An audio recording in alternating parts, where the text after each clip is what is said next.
Yes. So, look, I'm going to have to start this segment with a bit of a caveat. I am an economist and not a historian. So, what I did do for this is I did sit down with our in house historian and I just double checked a couple of points. The first point is I am right in thinking the Nazis are bad. And he confirmed that was indeed the case. I also got him to confirm that the Waffen-SS was extra bad. That's what they say. Yes. They were like Yes. the elite unit. I've seen a Deadliest Warrior episode on them. They had cool flamethrowers, but obviously we don't endorse what they did. Yes, apparently the guys operating in the East because they took part in the Holocaust, which was double plus bad. Yeah. So having confirmed that I was basically not barking up the wrong tree with this stuff with our in-house historian, we can jump on and look, even without being a historian, I can tell you that growing up in Western culture, it becomes very obvious that you are taught from your earliest days that they were, in fact, the worst people in history. Yes. The very worst. I mean, worse than the Aztecs and the Assyrians, the Golden Horde. They were the absolute bottom tier of this. The worst people. They were the final boss of history. Basically. Yes, very much so. In fact, if you want to learn more about history, why don't you go to our website where we got this current code, and we've got a whole history section called Epochs, which is very good, which is done by Carl when he's not on holiday, and Bo. And because Carl is on holiday, you can use the code SARGON to get, 50% off your membership for the next 3 months. So do that. Not on Subscribestar, but on the website. So, do that. As you may know, YouTube arbitrarily demonetized our channel, so I'd like to thank Lotus.com's first sponsor, Atlas VPN, for supporting us and providing a service that is actually useful as we move into our new cyberpunk dystopia. Atlas VPN Premium is just $1.83 per month, with 3 months extra and a 30-day money-back guarantee if you aren't happy with the service. Follow the link in the description to sign up. You'll be liberated from region locks, so you can watch streaming content from anywhere in the world, but I think more importantly is that it masks your IP. Firstly, this prevents us from being spied upon by the various state dragnets. We find it important that it keeps your Google searches private, which prevents them from tailoring the results based on your past searches, which prevents them from hiding information because they've built up a profile against us. It also protects you from being the target of malicious ads, trackers, and malware, and informs you when someone is trying to steal your data. There has been a spate of people getting their accounts hacked recently, and Atlas VPN helps protect against that. Atlas VPN is also easy to install. Even I could do it without assistance. What you're seeing now is the footage I recorded of myself installing the thing. Once you're logged in, you can see that you just need to click on the location that you want to tell the internet where you want to be from, and you're all set. To repeat then, Atlas VPN Premium is just $1.83 per month with a 3-month extra and a 30-day money-back guarantee if you aren't happy with the service. Follow the link in the video description to sign up, and remember, supporting them is supporting us, so please do check them out. Now, so the whole point is that the whole foundation of our liberal society is basically we're the good guys, Nazis are the bad guys, which is why you can't get into a debate with most people who are a bit low IQ, but who've nevertheless gone through the educational process without them calling you a Nazi fairly swiftly into this. It's Godwin's law, of course. Yeah, exactly. And the SS, of course, were as you say, they are the spear tip of the bad. They were involved in things like massacre of civilians and war crimes against prisoners of war. So they were famous for not taking the Geneva Convention seriously when they captured anyone. Small matter of genocide, they did that. So they played a significant role in the Holocaust. Atrocities in Eastern Europe, mass killings, brutality against civilian population, wiping out villages, all that kind of stuff. Ethnic cleansing, forced deportations.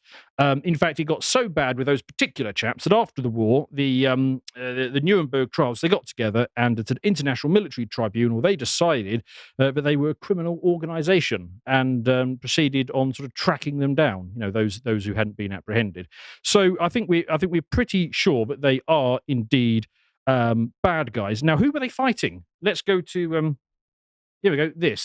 So the people that the nasty Axis types were fighting were that's Churchill. He represents the British and also the Commonwealth, places such as Canada, for example. That was an American chap, and apparently the guy on the end was a Russian. So if you were fighting against these guys, from that side, that would be bad. So yeah, we're gonna ignore the fact, of course, that Stalin was equally as terrible, and we're not going to examine that. Oh no! That part of the narrative at as well. This time, he was good old. He was being promoted as good old Uncle Joe. At this point. Yeah, friend enemy. And Churchill had absolutely no knowledge of the various Soviet prison complex networks that he handed the prisoners of war back over to, because there's no complications on that side either. It's just that's the narrative. Got it? Fantastic. Yes. Good. Okay. That is exactly So imagine my surprise when the Canadian Parliament did this. You got a video of. We have here in the chamber today Ukrainian Canadian world veteran from the Second World War who fought the Ukrainian independence against the Russians and continues to support the troops today, even at his age of 98.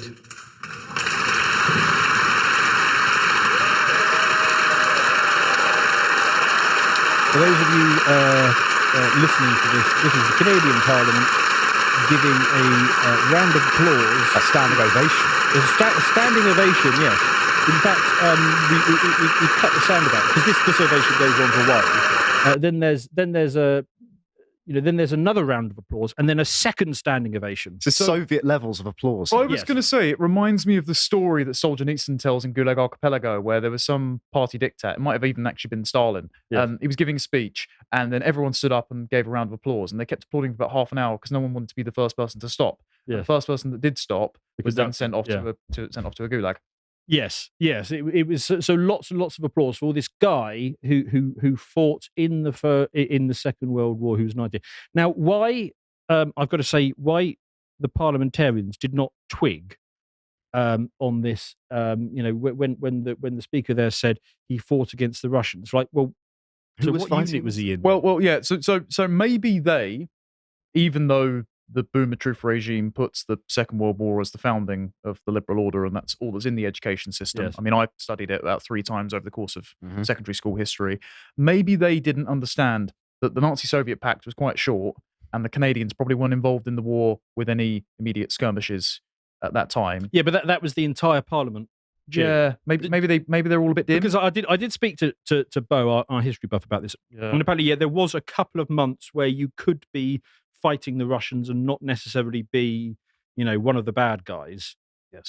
But that's very nuanced, and it's interesting that nobody in that Canadian Parliament twigged who they were clapping for. Now we will come to exactly who they were clapping for, but let's just there we go. So there is Justin Trudeau leading the applause. He's looking very happy. We got Voldemort Zelensky there, doing a little fist pump, and his wife as well. Oh, is that his wife? Yes. Oh, okay. And is that Christina Freeland? Oh no, I would assume his wife is in the chamber then. But is that Freeland there as well? Well, because Freeland's granddad was yes, Nazi. Wasn't yes. he? I mean, she's looking very happy there. She presumably hasn't been that happy with an old guy since her granddad explained what he did during the war. Yeah. Do you want to read my diaries? Yes. And I don't want to just have a dig at Freeland. I would take a pop at Justin's granddad. Only I don't know who that is. Well, who was Fidel Castro's father? Well, I don't want to go there. All I will say is, look, I don't know for sure who's Justin's dad is, but no, that's not fair. He's in the following photo.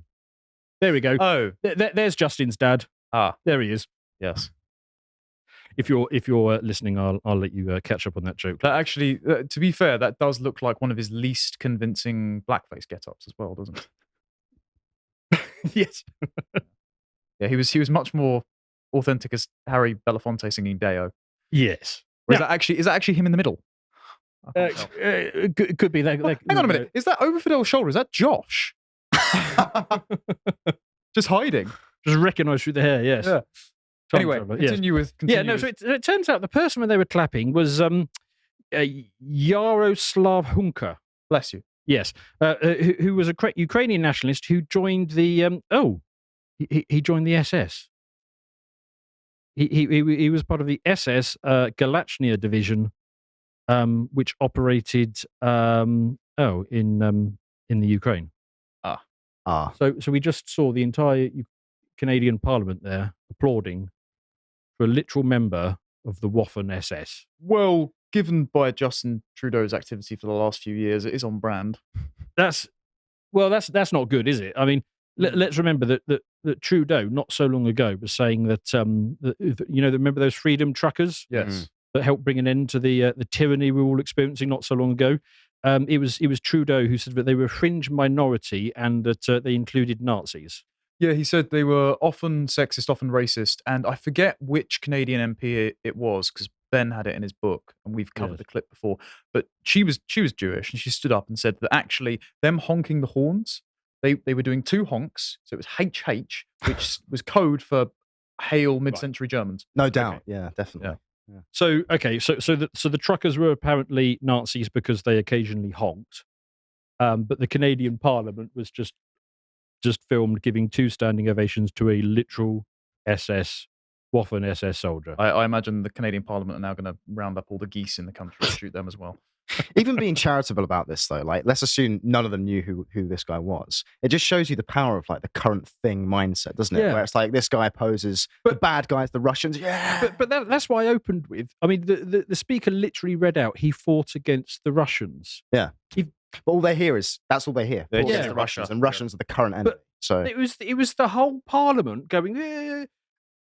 Surely some of them must have had enough of a basic understanding about history to say, hang on. So we had the Axis and the Allies. The Russians were on the Allies' side. So who was he fighting for? But anything post 38 through to like 91 is just a blob of Russia bad, end of history, progressivism good. And so they just can't disaggregate the timeline because they're too thick. It reminds me of 1984. We have always been at war with Eurasia. Yes. Type of Yeah. energy. We've always been at war with Russia. In fact, this is this is part of the reason why we have such a sophisticated PSYOP program in the Western world today, because of exactly that image that I showed you earlier, the one with good old Uncle Joe. Because we were bigging him up for years as this is good old Uncle Joe, Stalin. He's our man. He's the friendly uncle from the East. We bigged him up for so long, and then all of a sudden, after the war ended, we needed to pivot enemies. So now we had to suddenly flip from good old Uncle Joe to this other thing. So all of that war era intelligence operations suddenly got flipped inwards, and now we had to sort of suddenly demonize good old Uncle Joe and flip this whole kind of thing around. Well, there's something interesting as well that's been repeatedly pointed out by people that we like over at Timcast, and that is that in 2013, I believe, the Obama administration repealed a piece of legislation that then allowed them to deliberately propagandize the American public. Yeah. And things have gotten a lot worse since then. Oh, because they blatantly are. Yeah, and so all of those intelligence service apparatus were focused externally on Yes. disinformation on foreign countries. And all you need to do is pull out that one little Jenga block, stopping them from doing it to their own people. And then suddenly you get a daily... Oh, and they'd most definitely be doing it before that. They just hadn't had the legal cover to do it. They were just going ahead with it. And actually, I mean, our friend AA, who did some work on this, he found that they had a budget, I think it was of 200 billion back in the 1940s. To psyop their own population. that was really insane. That James Burnham at the top of it as well. Like Big Yeah, Brother himself. he was doing our version of it. Oh, Yeah, that was the Rockefellers that were in charge of that, wasn't it? Yep, Right. that element as well. So anyway, so Canadian Parliament applauding a literal Waffen-SS Nazi. So I don't often do this, but I made a meme myself. Very Callum of you, Dan. Yes, It's a good one. for those of you listening, it is who's this character? It's just David Mitchell. Yeah, it's David Mitchell. It's that meme of the Nazi saying, "Are we the bad guys now?" So I flipped it around. Hands, are we the good guys now? Our Because caps have got skulls on them. Are we the baddies? we're being applauded in the Canadian Parliament. Are we the good guys now?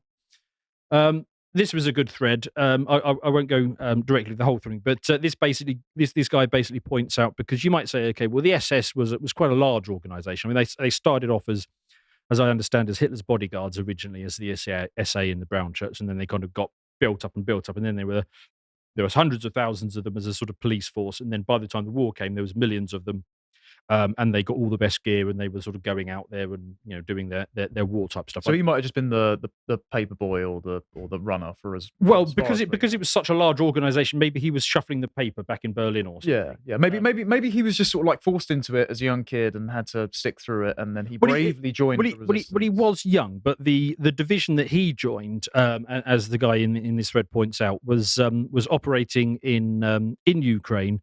Where there are numerous reports of villages being burned and civilian populations being wiped out, including one particularly prominent case, which was a Polish town being wiped out, over 1,000 civilians killed.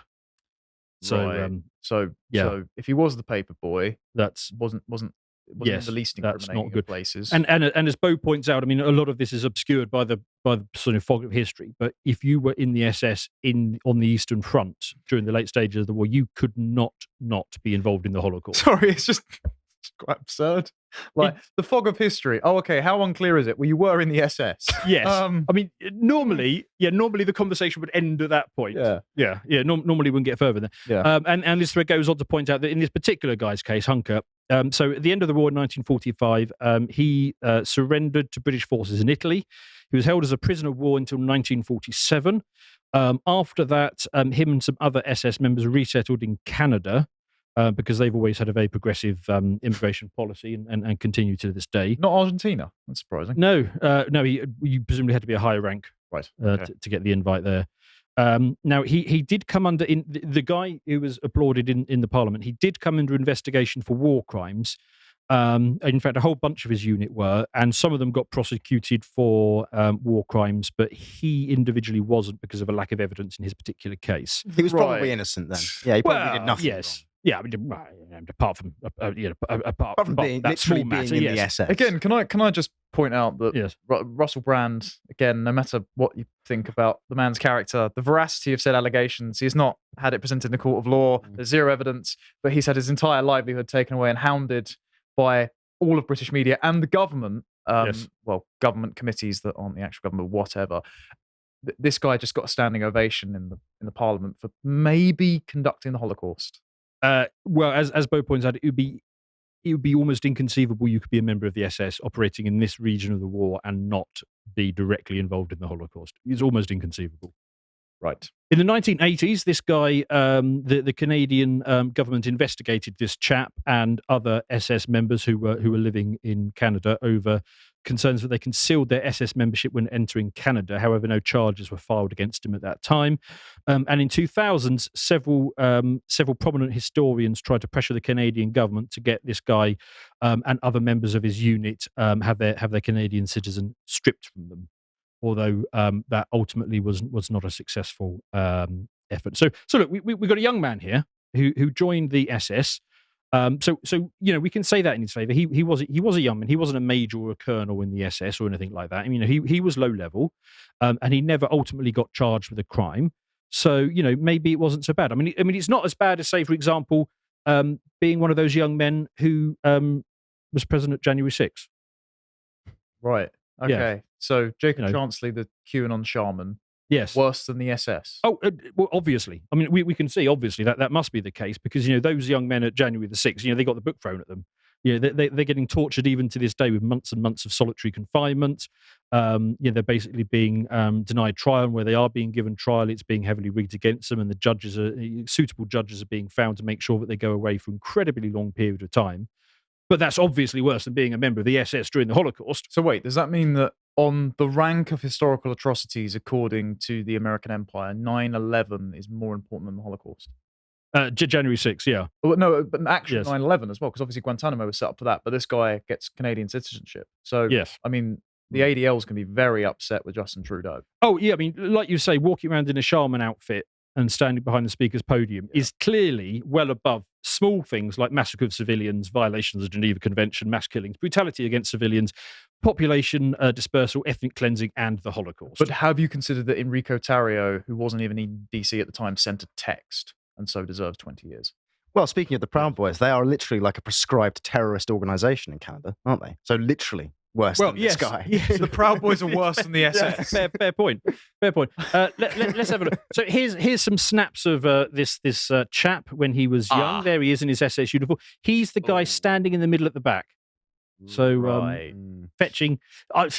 So don't take this the wrong way, but they did have quite good uniforms. I will say that. See, I think they look quite baggy. They're not the best. Yeah, but you want tailored, something those functional ones, while aren't you're they? burning villages, don't you? I mean, it's the right compromise between sort of freedom of movement and a nice cut. So I will give him that. Here's another photo of him. He's the second second on the left on that one. Yeah, there he is. Is he standing in Michael Gove's nostrils? You would think, wouldn't you? And do we have any more photos of this man? Oh, there he is. He's the one up by the machine gun without the helmet on. Right, and who's he shelling? I don't know. presumably Maybe they've just burnt out a Polish Vladimir village or something. Putin? I don't know. So Yeah. Not great. difficult to say without context. But there he is, and these are photos that he himself put up. Just by way of comparison to this chap, let's bear in mind that friend of the show, Andrew Bridgen, was thrown out of the British Conservative Party because he quoted a Jewish doctor. Yes. A Jewish Israeli doctor. And what he said, what that Jewish Israeli doctor said was that a certain thing, which may or may not be leading to massive death counts now that we can't really talk about on a censorship platform, was the worst thing since the Holocaust. So basically, the Holocaust was really bad, but after that time, this was the next worst thing. And for that, Bridgen was thrown out of the Conservative Party and will therefore probably, although hopefully not, probably lose his seat at the next election. What he did not do is stand up in Parliament and start clapping for a literal member of the SS. And yet there is a Commonwealth parliamentary group applauding for the literal SS. But everyone as well. Like not a single member of the opposition Conservative Party, who I presume were present at the time because they also want to kiss Zelensky's backside, thought, hang on a minute. Yeah, they all heard he fought against the Russians in World War II and thought, yep, sounds legit. Let's get up. He's literally me. Our guy. It just goes to show what a complete and utter farce these claims of anti-Semitism that they throw around today. When you compare the Bridgen case to this one, simply extraordinary. So, what did the Centre for Holocaust Studies say to this? They said that this particular division that this guy belonged to was responsible for mass murder of innocent civilians with a level of brutality and malice that is unimaginable. An apology is owed to every Holocaust survivor and veteran of the Second World War who fought the Nazis. An explanation must be provided as to how this individual entered the hallowed halls of the Canadian Parliament and received recognition from the Speaker of the House and a standing ovation. Two, actually, but yeah. So that's what the hashtag Slava Ukraini. Yes, well, yes, that's what the Centre for the Holocaust Studies had to say about it. Yes. So anyway, the Canadian Parliament is at this moment in full panic mode about this. This is one. I think she's a Liberal MP. She's if you can see the profile. Well, she has pronouns in her bio. Yes. So I would assume so. Although, to be fair, again, Canadian Conservative Party, can't tell these days. Yeah, honestly, it's very difficult. But what she says is, like all MPs, I had no further information than the Speaker provided. Yeah. But what the Speaker provided is he fought against the Russians. Just learn some basic bloody history. Hold on a minute. Yeah. I've read ahead. Right. Yes. And she then goes on to say, exiting the chamber, I walked by the individual and took a photo. Oh, the plot thickens. As a descendant of the Jewish Holocaust survivors, I would ask all parliamentarians to stop politicizing the issue, so troubling to many, myself included. So please stop talking about this immediately, everybody. Right, okay, so it's great to label a bunch of peaceful protests as literal Nazis. Yes. And possibly introduce a federal agent in there masked up, waving a Nazi flag that was then immediately kicked out, but say represented the entire protest. That's fine. You can call all your enemies Nazis. Yeah. But when you applaud an actual Nazi and show and that then you pose know nothing, a photo with them, it's okay for you to politicize it by saying, actually, my grandparents were Jewish Holocaust survivors, so I'm immune from this. I like myself as exempt. But it's not okay for us to call you up on the fact you don't know what you're talking about. Yes. Just making sure I'm on the same page. Got it. Yes, that's quite right. So my understanding is from people close to this is that there is now a concerted attempt to throw the Speaker under the bus for this one because he did the introduction. But who invited him? I think it came through the Speaker's office. However, I would point out, and I've spent some time in our Parliament. I think you have as well. Yes. You do not get within spitting distance of the executive without going through a vetting process. Yes. I've worked in Parliament a couple of times, and every time there's like a 3-week wait beforehand while basically MI5 does a full background check on you or whoever it is that's doing it. You do not get invited into the chamber and given that sort of reception without being vetted to hell. Unless you're very quickly personally invited by one of the MPs and just brushed past security. Yeah, but which means that someone did this. Yes. And so their reputation, probably not the Speaker's, is on the chopping block. Yes. And presumably if they're going as high as throwing the Speaker under the bus, it's someone very high in the Liberal Party, possibly Trudeau himself, that signed off on it. And it would just look really bad if they admitted to it. What actually was the context of this guy being there in the first place? Though? Was it literally just, look, this is an old guy who doesn't like Russians? Yeah, genuinely. It's because Ukraine, yes. it's basically the Ukrainian dignitaries and Zelensky turned up to Gibbs. And so they said, here we go. We totally abide by Ukraine. Here's a man who also hates Russia. Don't ask where he was in the 1940s. But I mean, you've already said this, I know, but it's just, we have to point out, fought the Russians in the Second World War. That should be a clue. Like, who? Yes. Okay, what side do you think this guy was on? Because the Russians were on our side, right? As you know, say what you want about that, but they were. Yeah. Now, I suppose he could have been. He could have been regular German army, and actually, I'm not that bothered about the regular German army. I think those guys were actually, for the most part, pretty honourable. Well, they also didn't have an option. Let's be honest. Yeah. You were conscripted. Your country declares war on another country. If you're not a literal Dachau camp guard, I mean, you don't. Same with the First World War. The majority of shots fired in the First World War were fired over the heads of the enemies because most people didn't want to shoot the other person on the other side. Yes. So, like, you're not that culpable. And look, you know, I read a whole bunch of, years ago, I read a whole bunch of diaries of Germans and British who were in the Second World War. Interestingly, I note that the British quite respected their German army counterparts. They didn't think much of their French allies. I found that interesting, but they quite respected their German regular army counterparts. So I suppose it's possible he could have been a member of that, and that's what they were thinking. It's still a bit dodgy to stand up and clap for that. And in the Canadian Parliament, that's just, come on. Yeah, they're never going to applaud anyone, even like moderately associated. But the SS, I mean, that it wasn't the regular army. You had to demonstrate a level of ideological commitment to Hitler personally and Nazi ideology to get into the SS, and it was regularly, it was a whole part of their culture to regularly be pushing this. You had serious, rigorous training as well. Like just the interpersonal boxing regimens and the reading you had to do, because you were meant to be the elite of the elite. So, well, and my understanding is that the regular army would do the regular fighting stuff, and then the SS would come through and do the absolute criminality stuff, the stuff that regular soldiers wouldn't do. And we know this because after the war, we got a whole bunch of German officers, and we sort of took them to this nice place in the English countryside, and we just bugged everything and listened to their conversations. And yes, there were some high-ranking German army officials who were sympathetic to the SS, but most of them were absolutely disgusted and appalled with, and this was the private conversations amongst themselves. The SS were criminals even by the standards of the sort of the Germans of the time. That we're in. So, I'm just going to wrap this bit up by saying, thank goodness there were no Nazis operating in Ukraine today. And maybe we throw in a stone toss comic as well. There we go. Hope I don't trigger anyone with this one. I'm so glad we're all paying for this. If you appreciated that segment from the podcast of the Lotus Eaters, you can go to lotuseaters.com to get access to all the premium content that's on the site, such as the premium articles, this one on What is a Fascist, with an audio track for silver and gold tiers. If you'd like to find out what else is being put out, you can follow on Getter at lotuseaters_com on Getter. Thank you and goodbye.